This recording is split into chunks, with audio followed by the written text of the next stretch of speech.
Hello everyone, welcome to my YouTube channel. বন্ধুসকল, আমি সকলোৱে জানো যে আমি জীয়াই থাকিব লগা হ'লে আমি সকলোৱে খাদ্য খাবই লাগিব। ঠিক তেনেদৰে আমাৰ লগতে জীৱ-জন্তু ঠিক তেনেকুৱাই জীৱ-জন্তু জিন্দা থাকিবলৈ হ'লে সিহঁতক খাদ্য দিবই লাগিব। মানে আচল কথাটো হ'ল মানে আমাৰ দুটা গৰু আছে, গাই এজনী আমাৰ এটা। মায়ে গালি পাৰি আছে, গৰুকেইটাক খাহ দিব লাগে, খেৰ দিব লাগে, কিবা দিব লাগে। তো মই ভাবিলোঁ আজি কিমান আৰু গৰুকেইটাক খাহ খেৰ সদায় তাকে খুৱাই থাকিম। আজি অলপ নতুন খাদ্য দিম বুলি ভাবিছোঁ। আপোনালোকক দেখাম খাদ্যটো কি, আৰু সেই নতুন খাদ্যটো তৈয়াৰ কৰিব মোৰ লেংটা দাওখনেৰে এইখনেৰে। দেৰি নকৰি আমি ভিডিঅ'টো ষ্টাৰ্ট কৰোঁ। মানে খাদ্যটোৰ কথা অলপ কৈ লওঁ।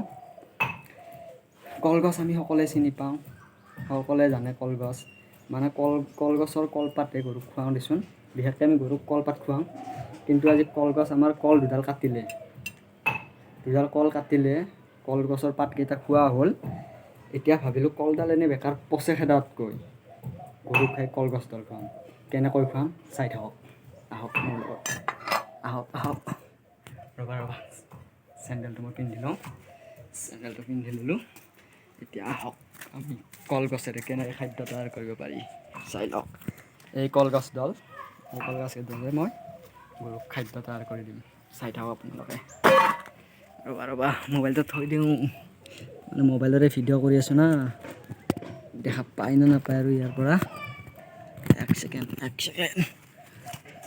ৰুক যাওঁ। আপোনালোকে চাই থাকক কলগছৰ পৰা কেনেদৰে গৰুৰ খাদ্য তৈয়াৰ কৰিব পাৰি। চাই থাকক। এতিয়া মই কলডাল কাটিম, চাই থাকক। এতিয়া কাটিলোঁ, কলগছ কাটি আছোঁ, চাই থাকক। গৰুক এই কল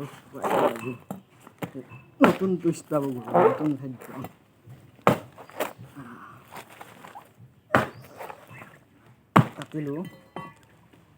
কলডাল কাটিলোঁ। এতিয়া ইয়াৰ পৰা কেনেদৰে খাদ্য তৈয়াৰ কৰে চাই থাকক।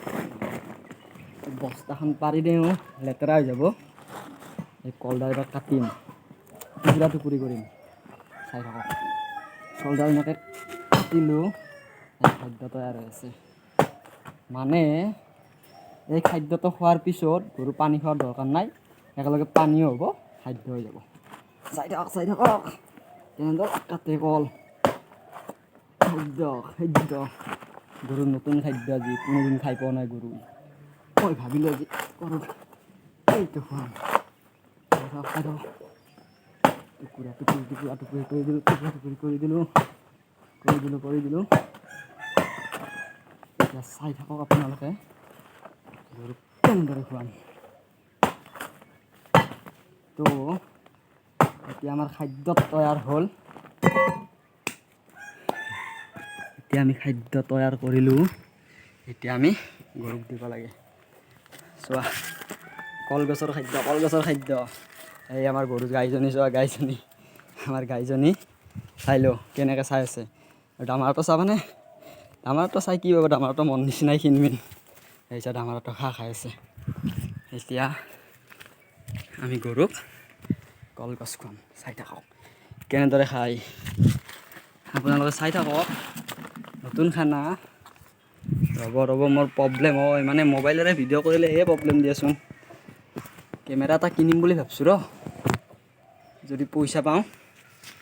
ৰ'বা গৰু কেনে কৰি আছে চাই লওক। দৌৰি আছে, মানে খাদ্য লাগে সিহঁতক। এক ছেকেণ্ড। তেৰিকা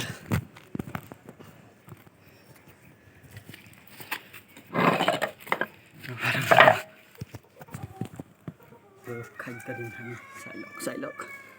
গৰুটো দেখা পাইছেনে নাই দেখা।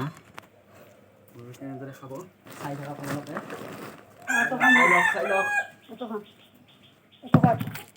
নতুন খাদ্য চাই লওক গৰু কেনেদৰে কলগছ খায়। চাই লওক, পানী খোৱাৰ দৰকাৰ নাই, তক খাদ্য দিছোঁ, নতুন খাদ্য দিছোঁ, ভালকৈ খা। কেনে লাগছি খাই? মোক আজি গাখীৰ বেছিকৈ দিবি, অলপ 1 পোৱা গাখীৰ বেছিকৈ দিব। দামাৰাটো আৰু কান্দব আমাৰ, ভাবছি কি মাইক দিছি মোক দিয়া নাই। চ' দামাৰাটো লৈ আহি আছোঁ মই। এক ছেকেণ্ড বহুত কষ্ট দেই খাদ্য। খাই লোৱা চোৱা কেনে লাগিছে? বহুত কষ্ট হ'ল দেই, আৰু দিব লাগিব। তো কেনে লাগিল নতুন খাদ্য? সকলোৱে নাজানে কিন্তু বহুতে জানে দিয়াচোন, মানে গাঁও এৰিয়াত সকলোৱে জানে। চহৰৰ ফালে হয়তো নাজানিব পাৰে, টাউনৰ ফালে, কাৰণ তাত এনেকুৱা কলগছ নাইতো। তো এতিয়া কলগছ কাটিলে, কলগছ পচি সাজাৰ দৰকাৰ নাই। গৰু আছে যদি কোনোবাৰ গৰুক কাটি দিয়ক, গৰুৰ বিশেষ খাদ্য হৈ গ'ল। অলপ বেলেগ টুইষ্ট পাব আজি। যদি ভিডিঅ'টো ভাল লাগিছে লাইক কৰিবা, শ্বেয়াৰ কৰিবা, কমেণ্ট কৰিবা এণ্ড মোৰ চেনেলটো ছাবস্ক্ৰাইব কৰিবা। Bye bye.